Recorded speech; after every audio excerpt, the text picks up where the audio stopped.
ሰውየው ሚስትን ገለሃል ተብሎ ተወነጀለ። እሱ ግን አላደረኩትም ብሎ ካደ። ልካውን መቶ አለቃ አየለ እንዳስቀመጠው ነገሮች በአጋጣሚ ተመሳሰሉ። በባልና ሚስት መካከል የነበረው ቅራኔ ተጨማሪ ድጋፍ ሆነ። ሰውየው በሕግ ፊት ወንጀለኛ ሆኖ ስለተገኘ ሞት ተፈረደበትና ተሰቀለ። ከጥቂት ዓመታት በኋላ የሴትየዋ እውነተኛ ገዳይ ሌላ ሰው ሆኖ ተገኘ። ባሏ ከደሙ ንጹህ ነው ተብሎ ከሞተ ከስንት ጊዜ በኋላ ከወንጀለኛነት መዝገብ ተፋቀ። በላቸው ስህተት መፈጸሙ ሳይሆን የገረመው ለሞተ ሰው ይቅርታ መደረጉ ለብዙ ጊዜ ደንቆታል።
ድንቅነሽ ተስፋዬ ከትውልድ አገሯ ገና በልጃገረድነቷ ኮብልላ አዲስ አበባ መጣች። ታስጠጋኛለች ብላ ያመነቻትን ሴት ሳታገኛት በመቅረቷ የምታደርገው ጠፍቷት ከመንገድ ዳር ቁጭ ብላ ስታለቅስ አንድ ሰው አጋጠማት። ሰውየው ገዳም ሰፈር በመጠጥ ንግድ ለሚተዳደሩት ለወይዘሮ ዘቢደሩ አሳልፎ ሰጣት። ሴትየዋ የሚኖሩት በሁለት ጠባብ ክፍሎች ውስጥ ነው።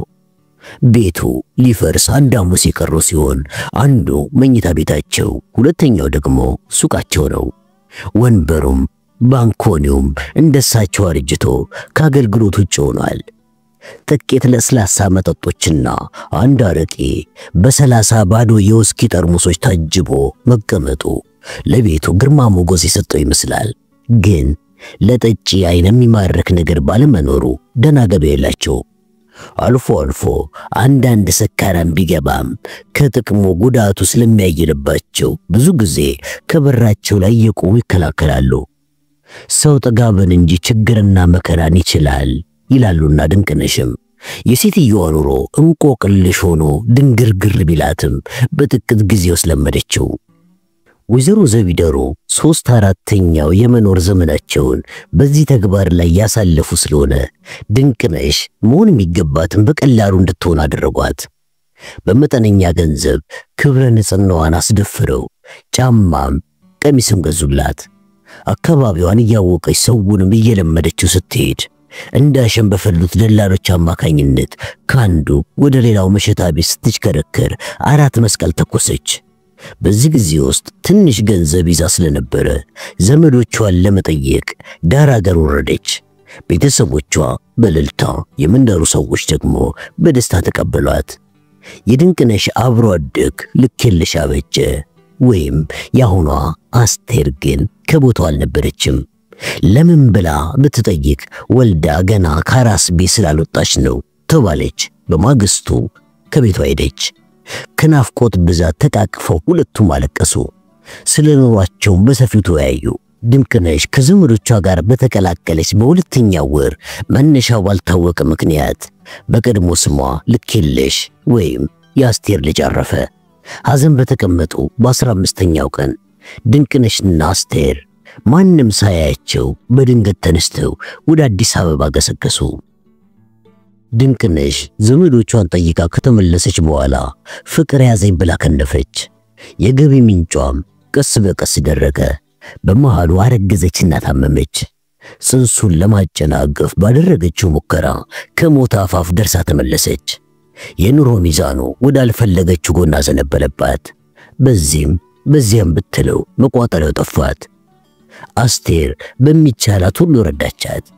በሕክምና ብዛት እንደ ጨርቅ አልቆ የነበረው ሰውነቷ ለጊዜው ተመለሰላት።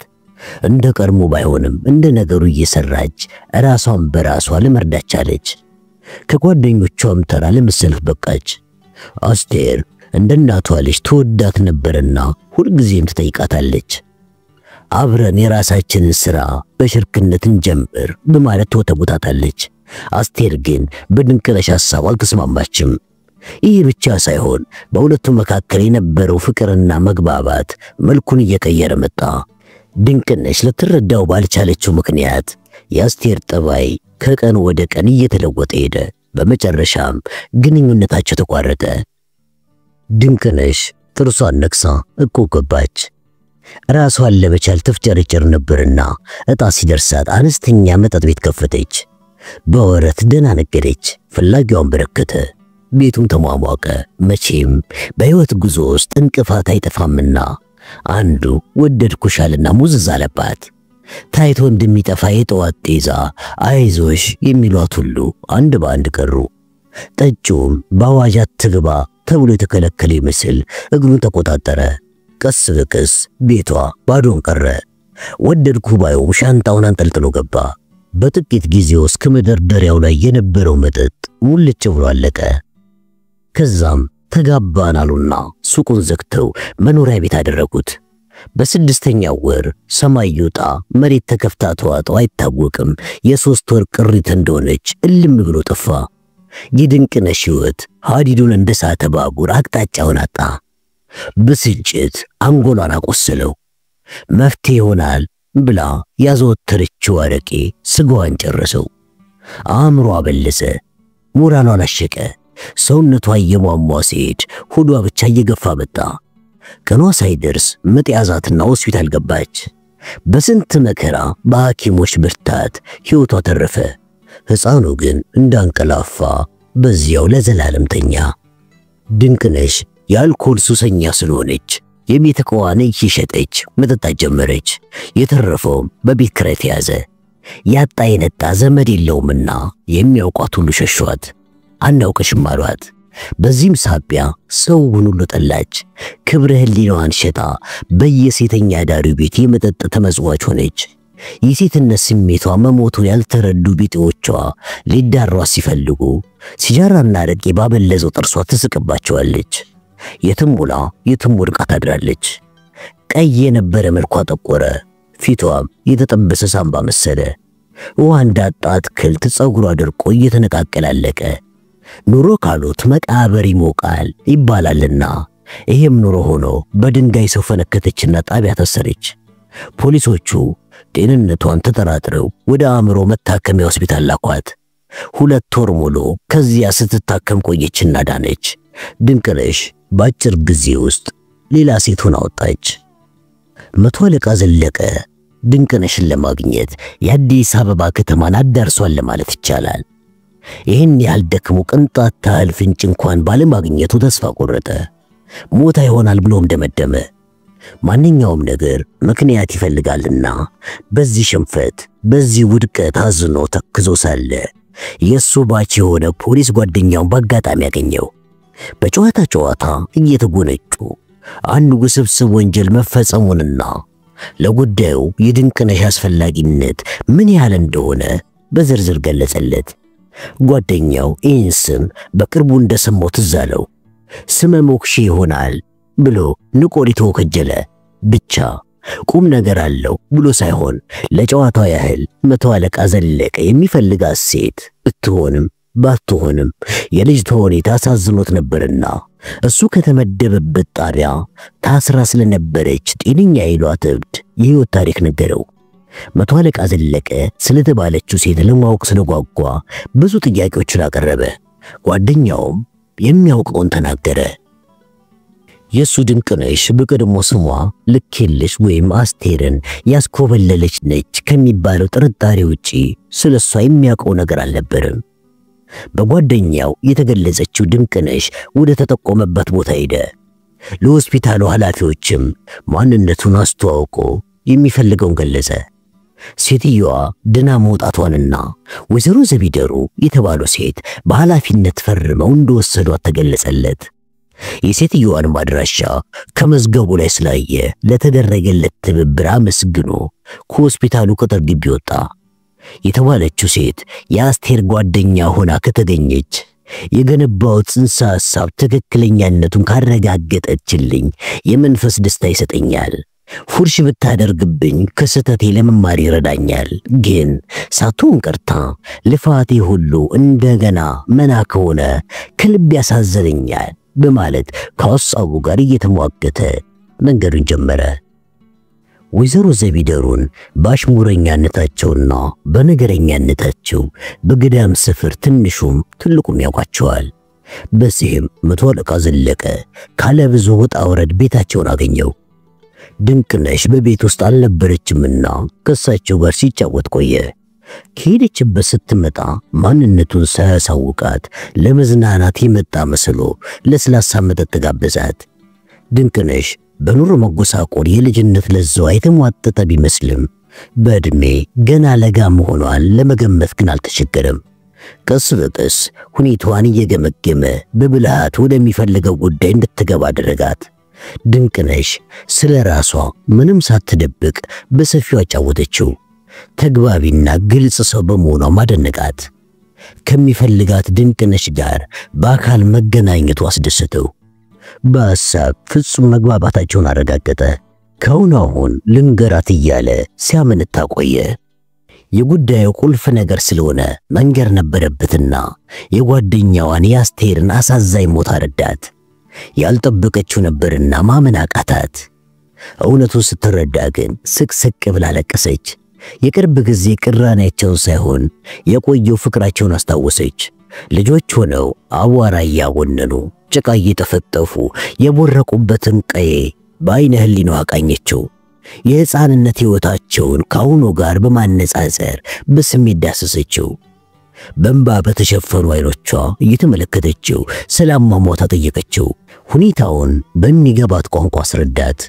ሐዘኗ እጥፍ ድርብ ሆነና ታንጀቷ አለቀሰች።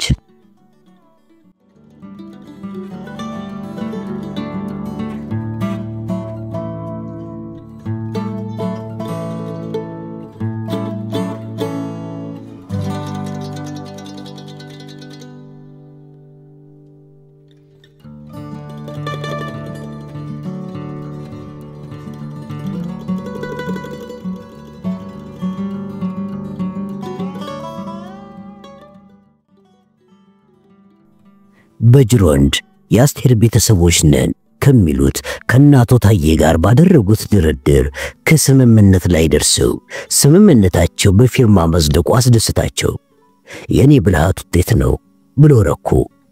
የያዙት ሰነድ ልጃቸውን ከፖሊስ ቁጥጥር ነፃ እንደሚያደርገው እርግጠኛ ሆኖ በተለይም ሻምበል ታምሮ ተጽዕኖ አድርጎብኛል ብለው ስላመኑ ሰነዱን ሲያቀርቡለት እንደ ፍላጎቱ ለማድረግ የነበረውን ምኞት ሲቀጩበት ታያቸው። ይሄ ብቻ ይበቃል ብለው የልብ ኩራት ተሰማቸው። ምንጊዜም በአሸናፊነት ለመወጣት የሚችሉ ኃያል ሰው መሆናቸውን በይፋ ለማሳወቅ መቻላቸው ተጨማሪ ድል መሰላቸው። ባለቤታቸውን ጠርተው ልጃቸውን ስለሚያመጡ ለወዳጅ ዘመድ እንዲነገር አስፈላጊ ሁሉ ተሟልቶ እንዲዘጋጅ በማለት መመሪያ ሰጧቸው። በጅሮንድ በዚህ የእርግጠኝነት መንፈስ ወደ ሻምበሉ ቢሮ ገሰገሱ። ሻምበል ታምሮ ቢሮ እንደገባ ከጠረጴዛው ላይ ያገኛቸውን ፋይሎች ተራ በተራ በጥሞና ተመለከተ። እንደ አስፈላጊነቱ ትዕዛዝና መመሪያ ጽፎ ሳይጨርስ የቢሮ በር ተንኳኳ። ስራውን እያከናወነ ይግቡ አለ። በሩን በዝግታ ከፍተው ወደ ውስጥ የዘለቁት በጅሮንድ ታፈሰ ነበሩ። ገበርዲን ኮትና ጠቆር ያለ ሱፍ ሱሪን ለበሱት። ቀና ብሎ ሲያያቸው ከዚህ በፊት አይቶባቸው የማያውቀውን የደስታ ስሜት ከገጻቸው ላይ አነበበ። ሁኔታቸው ሁሉ ከምን ጊዜውም ለየት ያለው ነበር። በጅሮንድ ባርኔጣቸውን በእጃቸው ይዘው በፈገግታ ሰላምታ ለማቅረብ ወደሱ ተጠጉ። እሱም አጻፋውን ለመመለስ ኮምበሩ ላይ ተነስቶ እጁን በጠረጴዛው አሻግሮ ሰላምታ ሰጣቸውና እንዲቀመጡ ጋብዛቸው። በጅሮንድ ሻምበሉ ብዙም እንደማይወዳቸው ስለሚያውቁ እሳቸውን በበኩላቸው በሱ ላይ ያደረባቸውን ጥላቻ ላለማሳየት በዲፕሎማሲያዊ ዘዴ ይጠቀማሉ። ዛሬ ደግሞ የመሰነባበቻው ቀን ስለሆነ ይበልጥ ትሁት ሆኑና ስለ ጤንነቱ፣ ስለ ቤተሰቡ ደህንነት፣ ስለ ስራው ከጠየቁት በኋላ መቼም እንዳስቸገርኩ ይገባኛል አሉና ባርኔጣቸውን ከጠረጴዛው ላይ ያስቀመጡ። ይህንን ቃል ሻምበሉ ደጋግሞ የሰማው ስለሆነ እሱም እንደተለመደው አለማስቸገራቸውን ገለጸላቸው። ካነጋገሩ ስሜቱን ተረዱና ተቸግሬ ማስቸገር የመቼ ያጣሁት? አዎ ተቸግሬ ነው ማስቸግር አሉ ቅር እያላቸው። ማስቸገራቸው አንድ ሁለት የለው ቢሆንም የዛሬው አመጣጣቸው መንፈሱ ለየት ያለ ስለመሰለው ሐሳባቸውን ቶሎ ለመስማት ስለፈለገ እንደርሶ ተባባሪ ሰው አላየሁም፣ እውነቴን ነው በጣም ነው የተባበሩኝ በማለት ዋሽላቸው። እሱማ ነው ለስራችሁ ቀናነት አመቺ ሁኔታ የፈጠርኩ እየመሰለኝ ነው ከላይ ታችም ዋትተው አጠፋው እንደ ሻምበል አሉ በደስታ ረክተው። በጭራሽ ብቻ መንግስት በዚህ ተግባር ላይ እኛን አሰማርቶ ደሞዝ ከከፈለን ድረስ እርሶ እስከዚህ መቸገር አይገባዎትም ነበር አለ ፋይሉን እየተመለከተ። እርግጥ አይገባም ነበረ፣ ግን እኮ መንግስትስ ቢሆን ካልኛ ማን አለው? በዚህ በኩል እንኳን መተባበሩ በጣም አስፈላጊ ነው አሉ ተኩራርተው። በጣም እንጂ አለ በመሰልቸት መልክ። አሁንማ ድካሜ ፍሬ አገኘ። ይኸውልህ ነገሩን ሁሉ ፈራስ ያስኩትን ያባት አሉ ተኩራርተው። እንዴት ብለው አለ በመገረም ቀና ብሎ እያያቸው። ከውስጥ ኪሳቸው ገብተው ያወጡትን ወረቀት ይኸውልህ ማሰሪያው፣ ይኸውልህ የችግራችን መደምደሚያው ብለው በደስታ ሰጡት። የተጣጠፈውን ወረቀት ተቀብሎ ገለጠውና በኋላም ለጥቂት ጊዜ ዝም ብሎ አነበበ። ከዛም ራሱን እየነቀነቀ ቀና ብሎ እየተመለከታቸው በእውነት ታላቅ ስህተት ፈጽመዋል በጅሮንድ አለ ቆጣ ብለው። ሰላም በፈጠርኩኝ ከባላጋሮቼ ጋር እርቅ በመሰረትኩኝ በማስረጃም ሆነ በምስክር ገና ወንጀለኛነቱ ሳይረጋገጥ ልጆትን እንደ ወንጀለኛና ነፍሰ ገዳይ ቆጥረው እንደዚህ አይነት ስምምነት መዋል አስፈላጊ አልነበረም አለ በጥሞና። እኛም ሆነ እናንተ ባለሙያዎቹ ልንደርስበት ባልቻልነው ምክንያት አጥፊና ጠፊ ሆነዋል። ይሄን ከተማመንን ጉዳዩን በርቅ መፈጸም አስፈላጊ አልነበረም እንዴ አሉ ቀዝቀዝ ብሎ በመገረም። በእኛ በኩል አጥፊና ጠፊ ሆነዋል አላልንም። እንዲያውም ለወንጀሉ መፈጸም መሰረታዊ መነሻ ምክንያት ምን እንደሆነ እስካልታወቀ ማስረጃም እስካልተገኘ ድረስ ልጆ በወንጀሉ ተጠያቂ አይደለም አላቸው። ታሾፋለህ እንዴ ሻምበል? ተጠያቂ ካልሆነማ ለምን እስከ ዛሬ ታሰረ? ሲሉ በመገረም ጠየቁት። በጅሮንድ ደጋግሜ ነግሬዎታለሁ። የበላይ አለቃዬም አስረድቶታል። ልጅ ወንጀለኛ ነህ ተብሎ አለመታሰሩን በደንብ የተረዱ ይመስለኛል። ግንባር ቀደም ተጠርጣሪ በመሆኑ ብቻ ነው በቁጥጥር ስር የዋለው አለ በመታከት መልክ። ልዩነቱ አልታየኝም ሻምበል። አዘለም አንጠለጠለም ያው ተሸከመ እስከሆነ ድረስ ልጄ ከመጉላላት አልዳነም። ስለዚህ አጠፋም አላጠፋም የደም ካሳ ከፍዬ ታረኩበትን ሰነድ አቅርቤያለሁና ልጄ ይፈታልኝ። የእናንተ ጥናትና ምርምር ማለቂያ ስለሌለው በአፍንጫ ይውጣ አሉ ክፉኛ ተበሳጭተው። ሰነዱ ከወንጀሉ ጋር ምንም ግንኙነት የለውም አለ። እንዴት የለውም አሉ ተቆጥተው ከመቀመጫቸው ብድግ በማለት። በጅሮንድ በጥሞና እንደማመጥ ልጆ ምናልባትም በተፈጸመው ወንጀል ተጠያቂ ሆኖ ከፍርድ ቤት የቀረበ እንደሆነ ይህ ስምምነት ምናልባት ለቅጣት ማቅለያ ሊረዳ ይችል ይሆናል። ከዚያ ውጪ ግን ብሎ ይጀምረው ሳይጨርስ እንደገና ከመቀመጫቸው ብድግ ብለው ከባለ ደሞቹ ታርቀን ተስማንተን አረ ማን ነው ተፋራጅ ሆኖ ከፍርድ ቤት የሚያቀርበን አሉ አይናቸውን አፍጥጠው። ሕግ ነው የሚፋረደው ሕግ ነው አለ እሱም ኮስተር ብሎ። እኮ እሱ ደግሞ ምን የተነካ ብሎ አሉ ደማቸው እንደፈላ። አሁንም አልተግባባንም በጅሮንድ ለምን እንደማንደማመጥ አይገባኝም።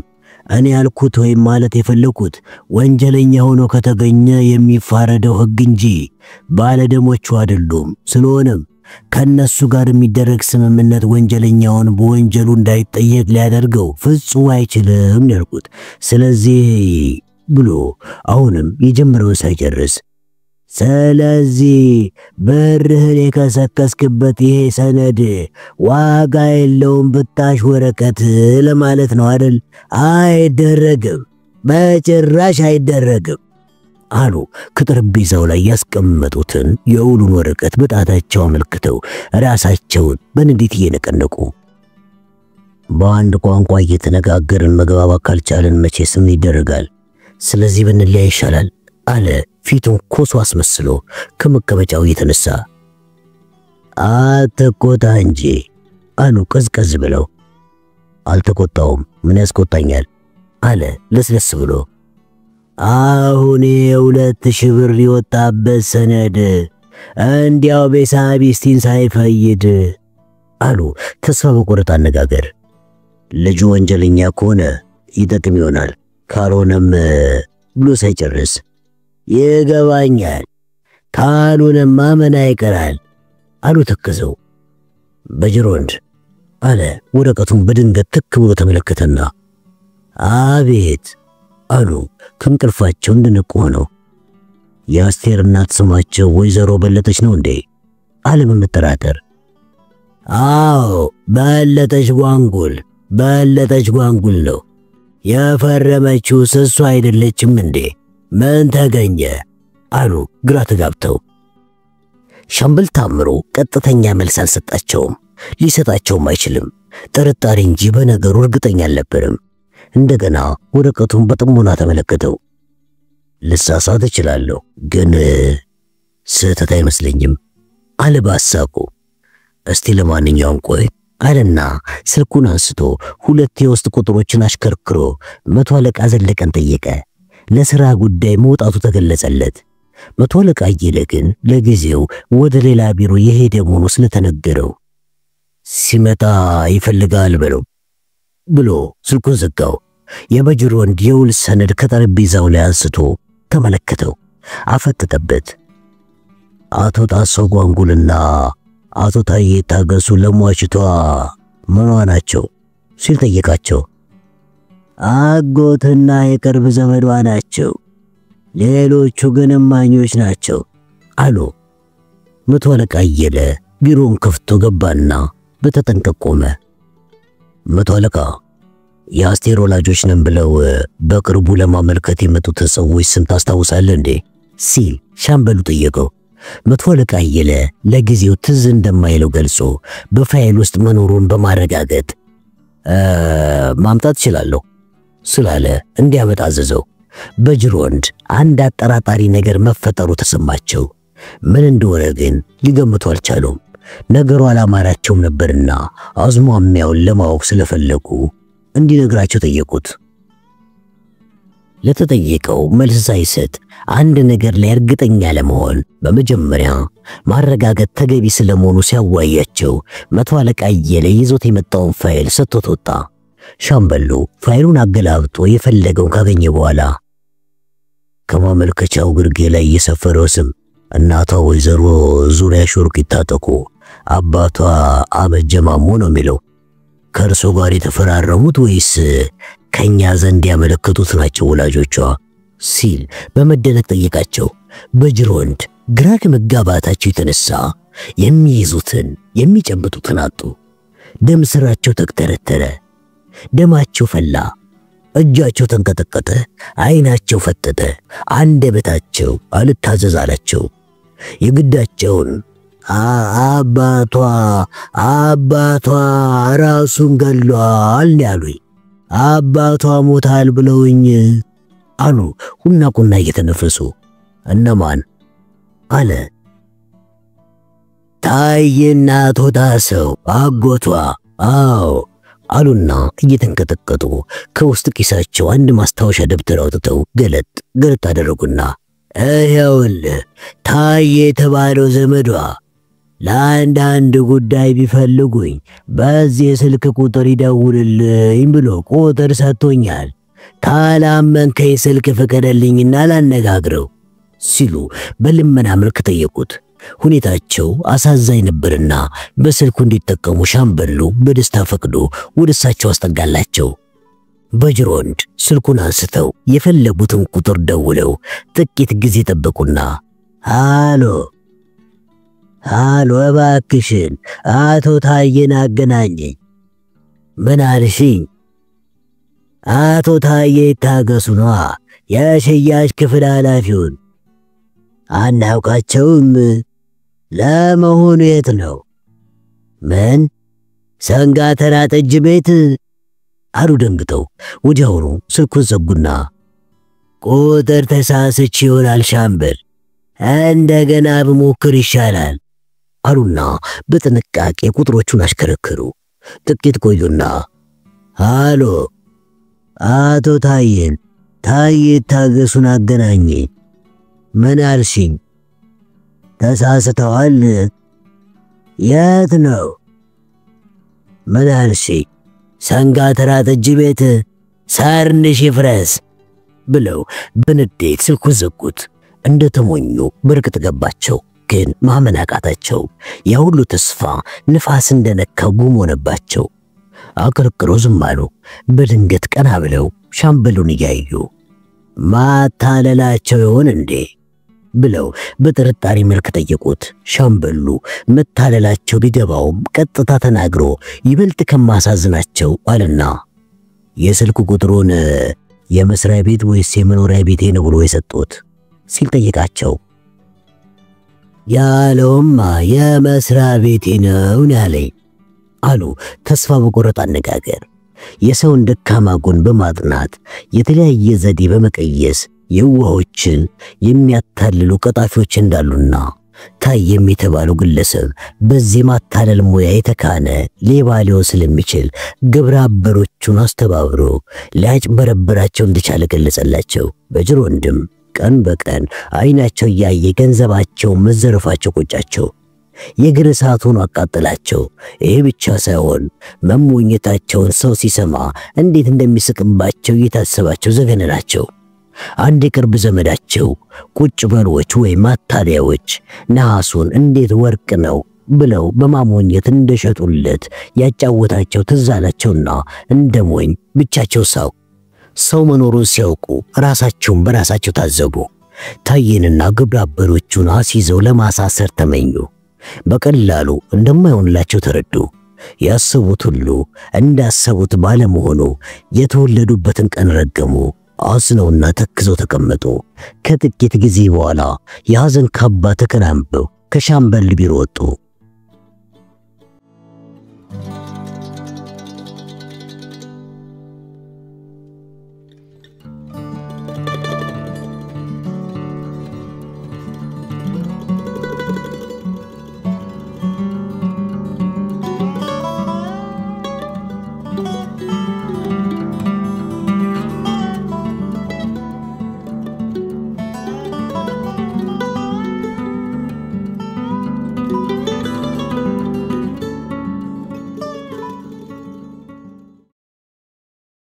በላቸው ስሜት ወደ ሌብነት ያዘነበለው ገና በ14 ዓመቱ ነው።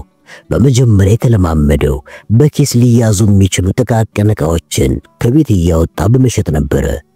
ቀስ በቀስ ልምዱን እያዳበረ ሲሄድ የአባቱን ኪስና የእናቱን ቦርሳ መደባበሱን በጥበብ ተያያዘው።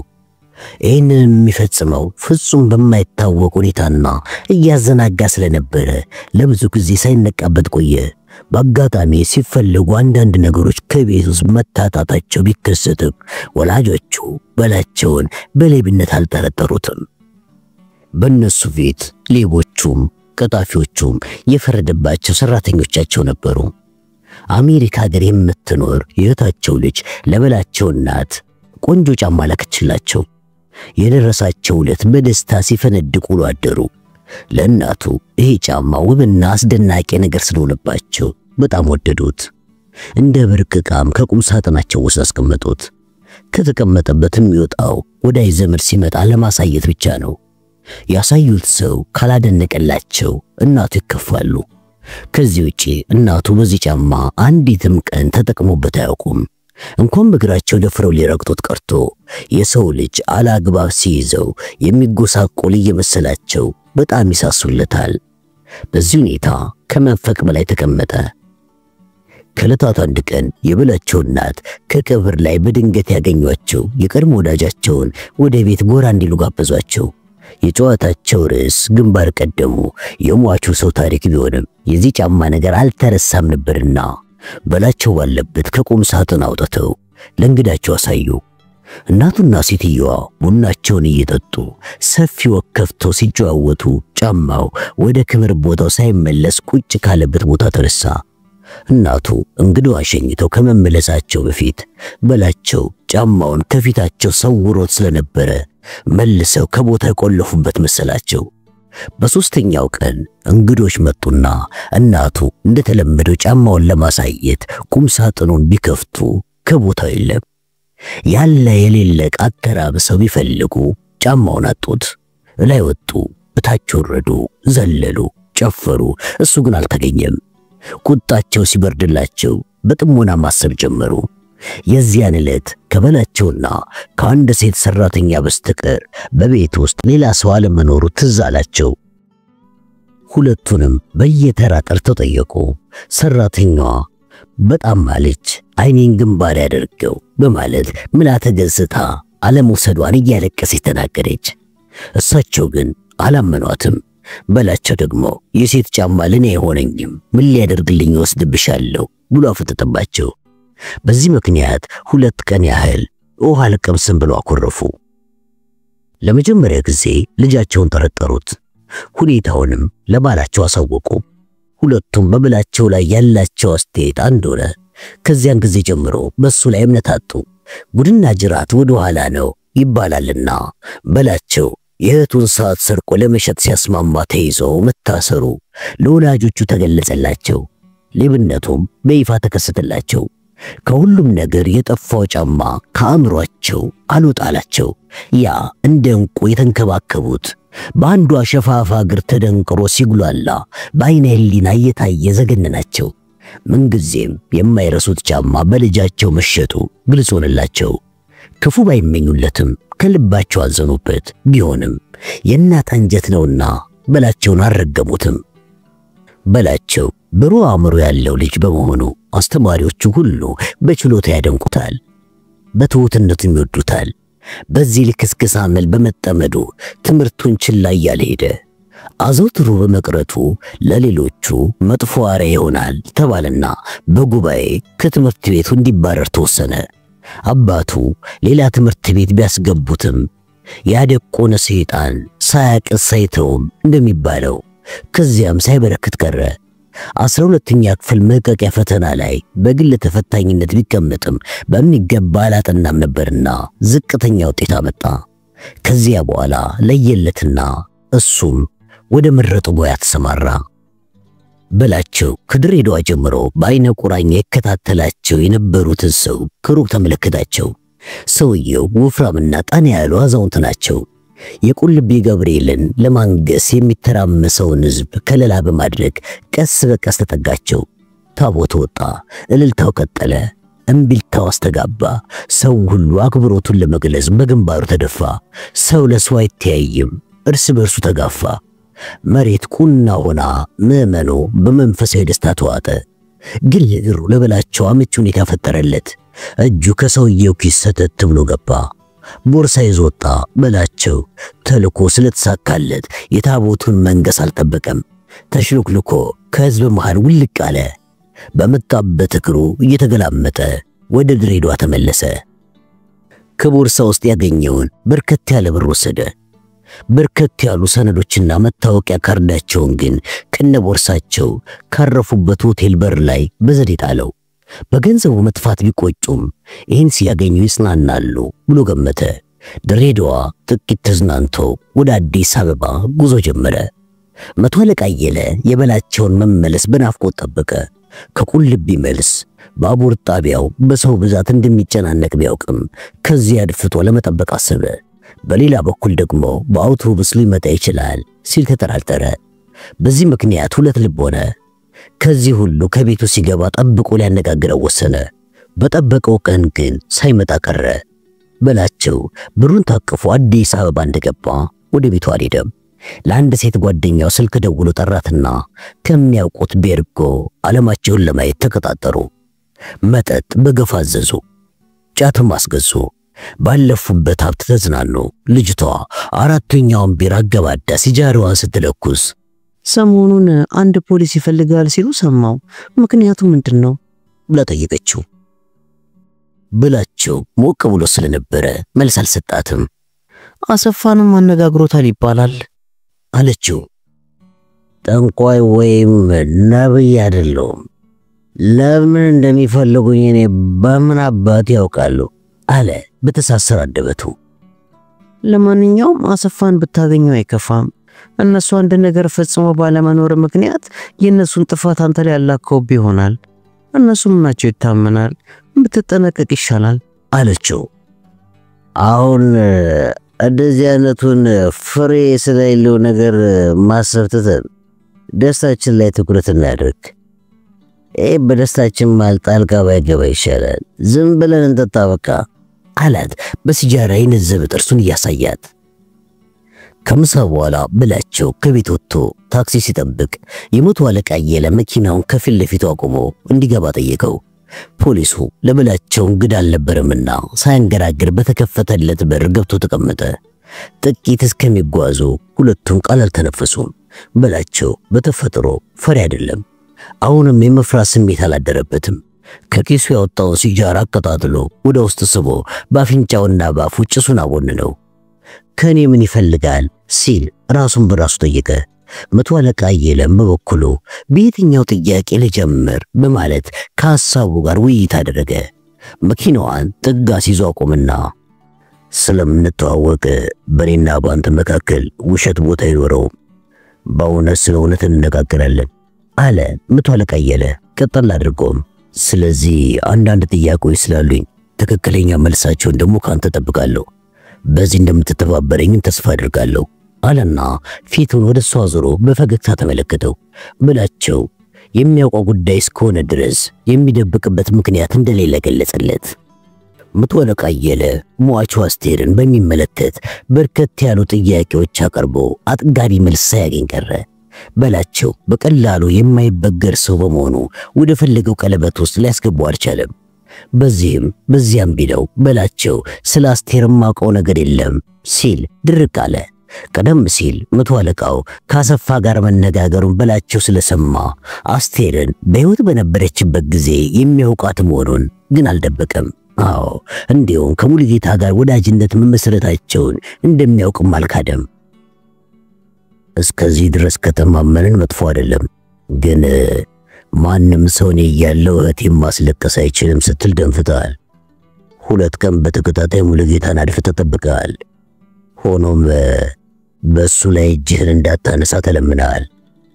በዚህም ከሙሉጌታ ላይ አደጋ ብትጥል እህት ስለምታፈቅረው ይቅርታ እንደማታደርግልህ በግልጽ ገብቷል።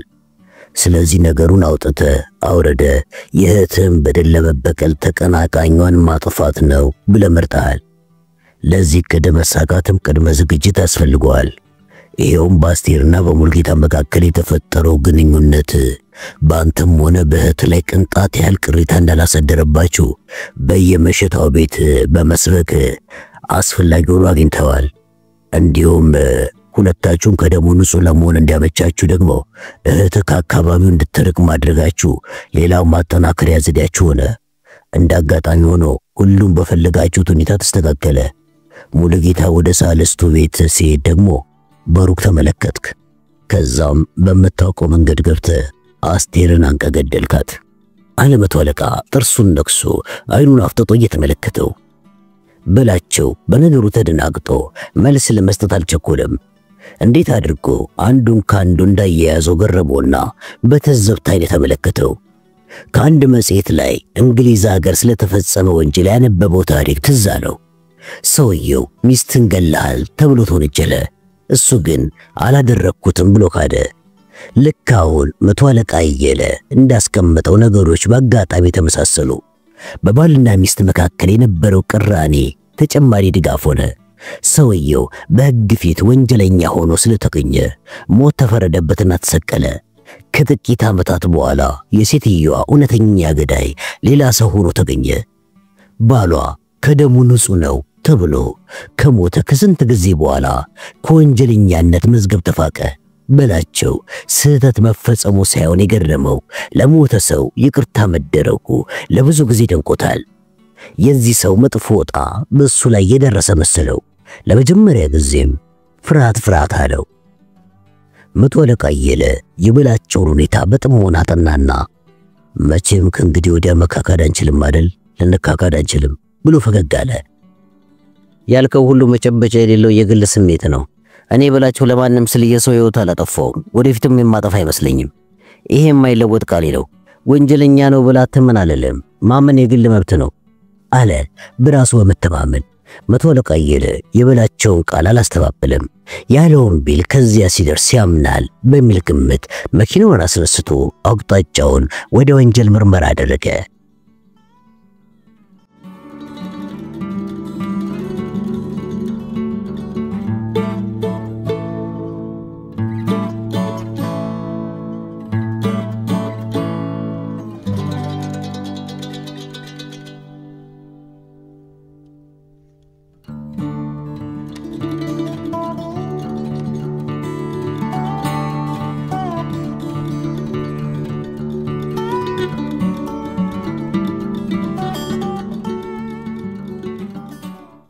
ድንቅነሽ ካሉት ልብሶቿ የተሻለውን ቀሚስ መርጣ ለበሰች።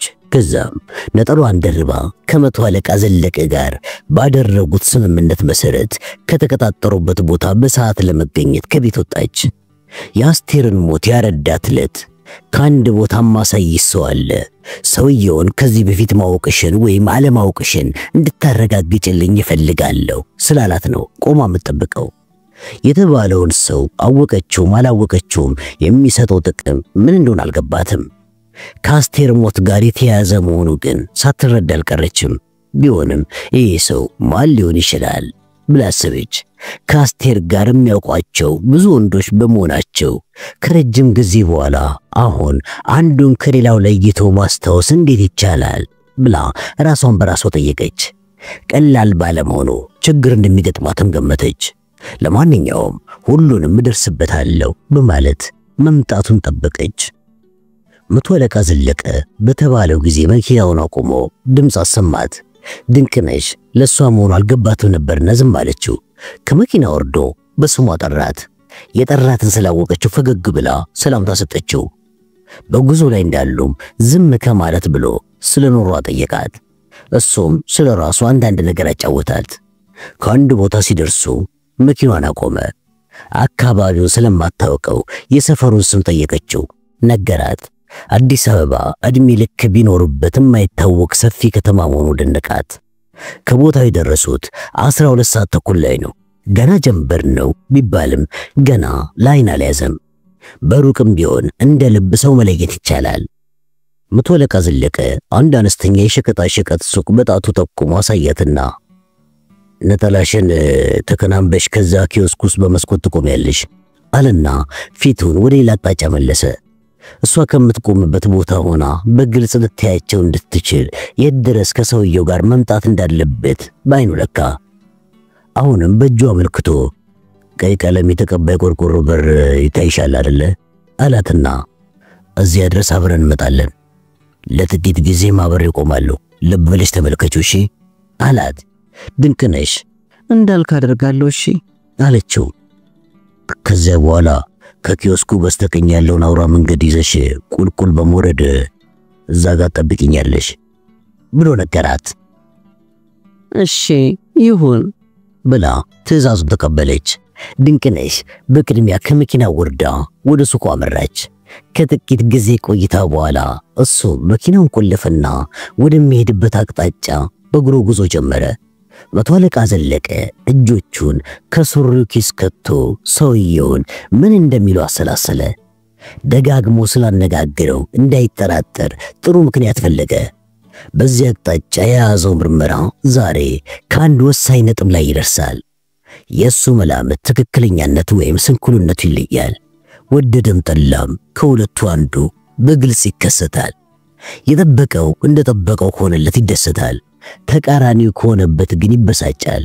እሱ ግን ድንቅነሽን ካገኘ በኋላ በእርግጠኛነቱ አምኗል። ቢሆንም ወደ አጥር ግቢው እየቀረበ ሲሄድ ሆዱ ተሸበረበት። ባላወቀው ምክንያት ከውስጡ የነበረ ተስፋ ቀዘቀዘበት። እንግዲህ መሆን ያለበት ከመሆን ላይ ቀር ወደ ኋላ አልልም፣ ወደ ኋላ መመለስ የለብኝም ብሎ በሩን አንኳኳ። እስከሚከፈትለት ድረስ በትዕግስት ጠበቀ። ድንቅነሽ ከኪዮስኩ አንድ መስቲካ ገዛች። ሰው ከዚህ ቀጥሮኛል በሚል ምክንያት ለጥቂት ጊዜ ለመጠበቅ ባለ ሱቁን አስፈቀደችው። የመስኮቱን ደፍ ተደግፋ ማስቲካዋን እያኘከች አላፊ አግዳሚውን ባይኗ ቃኘች። የመቶ አለቃውና የሰውየውን መምጣት በናፍቆት ጠበቀች። አራት ሆነው በሱቁ አጠገብ ይጫወቱ ከነበሩት አንዱ ጎረምሳ ወደ መስኮቱ ተጠጋና ሰላም ነው ላችን አላት። የደመቀ ፈገግታ ያሳያት። መልስ አልሰጠችውም። በንቀት አየችው። እየተናጠ እጁን ለሰላም ተዘረጋ። ሳትጨብጠው ጀርባዋ ሰጠችው። እንደማፈር ሲል ጓደኞቹ ሳቁበት። ወደ ሱቁ ገብቶ ሲጃራ ዘጠኝ ባከ ሲል ድንቅነሽ ነገሩ ገባትና አቅጣጫዋን ለወጠች። ገዝቶ ሲወጣ ምኗ ሞኝ ነው እንደገና ፊቷን ወደ ውስጥ መለሰች። ልጁ በዚህ በሽኮ መሄዱን ሰርቃ ተመለከተችውና ቀዩ በር ላይ አይኗን ተከለች። በዚህ አካባቢ ልጆች ውርውር ከማለታቸው በስተቀር እነሱ በቦታው የሉ። ከሩቅ ግን ሁለት ሰዎች ሲመጡ አየች። መለየት አልቻለችም። እየቀረቡ ሲመጡ አንዱ መቶ አለቃው መሆኑን አወቀች። ሁለተኛውን ግን መለየት አልቻለችም። ወደ ቀዩ ቆርቆሮ በር ሲጠጉ አብሮት ያለውን ሰው የት ቦታ እንዳየችው ለጊዜው ክር ይበላት እንጂ ከዚህ በፊት የምታውቀው መሰላት። ከበሩ አጠገብ ደርሰው ቆሙ። መቶ አለቃ ዘለቀ ቦታ በመቀየር ሰውየውን በግልጽ እንድታየው አመቻቸላት። በሚገባ አየችው። እሱ ነው ወይስ እኔ ነኝ የተሳሳትኩት ብላ ያየችው ማመን አቃታት። በጥንቃቄ ከእግር እስከ ራሱ ተመለከተችው። ሊሆን አይችልም ብላ አይኗን ተጠራጠረች። ግን ጥሩ አድርጋ የምታውቀው ሰው በመሆኑ አለመሳሳቱን ተረዳች። የሚያስደንቅ አጋጣሚ ሆነባት። ራሷን እየነቀነቀች ከኪዮስኩ ወጣች። የመቶ አለቃ ዘለቀ ሰውየውን ተሰናብቶ መርዶን ለመስማት ወደ መኪናው ተመለሰ። ለወሬው በጣም ቸኮለ። የመኪናዋ ሞተር ደግሞ አልነሳ ብሎ አሻፈረኝ አለ። ብረትም እንደ ሰው ይጠማል እንዴ ብሎ ተበሳጨ። ከስንት ትግል በኋላ አስነስቶ ድንቅነሽ ከምትጠብቅበት ቦታ ደረሰ። ከመቸኮሉ ብዛት በሩን ከፍታ ከመግባቷ በፊት አወቅሽው እንዴ ሲል ጠየቃት። ድንቅነሽ በሩን ሳትዘጋ ብትናገር ንፋሱ ቃሏን ወስዶ ከሰውየው ጆሮ የሚከተው መሰላት። ቁጭ ያለችና ፊቷን ወደ ኋላ ዙራ ተመለከተችው። ማንም እንዳልተከተላት አረጋገጠች። ስሜቷን በቁጥጥሯ ስር አደረገችና አዎ አውቀዋለሁ አለችው። ከደስታው ብዛት እውነት ነው ብሎ ወዲያውኑ አልተቀበላትም። እርግጠኛ ነሽ በማለቱ ተወታት። አለመጠራጠሯን ሲያውቅ ግን አመናት። የሚናገረው ተፍቶትም ዝም ብሎ አይኑን ባይኖቿ ላይ ተክሎ ተመለከታት። በትክክለኛነቱ እርግጠኛ ሆነ። ራሱን በራሱ አደነቀ። እሷን ሳይጠይቅ የሰውየው ማንነት አወቀው። ግን የምትለውን ለመስማት ብቻ ሲል ማን ነው አላት። የልክልሽ የአስቴር የሕግ ባሏ ነው በማለት ድንቅነሽ መለሰችለት። የመቶ አለቃ ዘለቀ ገጹ ፈካ፣ ልቡን በደስታ ረካ። እስከ ሕይወቱ ፍጻሜ የማይረሳው ታላቅ ድል ሆኖ ተሰማው።